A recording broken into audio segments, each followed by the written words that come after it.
Hi guys, I'm Dr. Robert Chan and welcome back to my channel. Yesterday was April 20th or 420 and you may or may not know, but this is a national holiday celebrating cannabis or marijuana culture. Along those lines, it got me wondering, what's the impact of cannabis or marijuana on erections?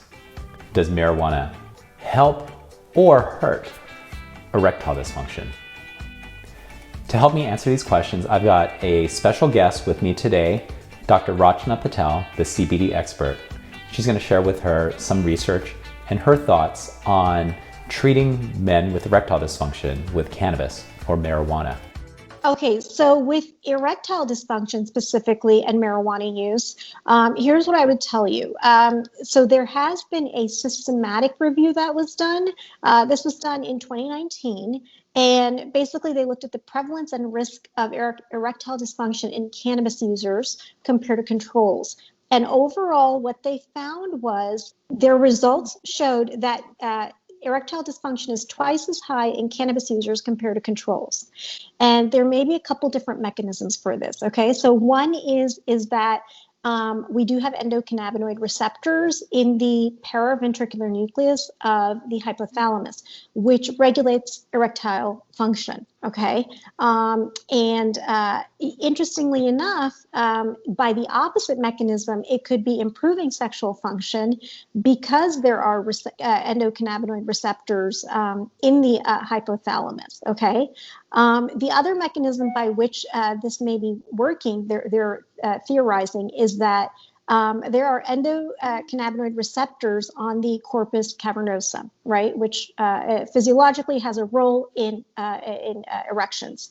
So these are the mechanisms. Now, here's the other interesting fact. When they actually did a survey of males who were using cannabis, the survey was done actually fairly recently in 2020. They surveyed 325 men who were cannabis users, and they reported that there was a correlation between increasing frequency of cannabis use and increased male sexual function, specifically improved sexual satisfaction and lower prevalence of erectile dysfunction. So there's a little bit of discrepancy there in terms of what the systematic review said versus what the survey said. I would go more by the survey as opposed to the systematic review. The other thing is clinically, what if I found clinically?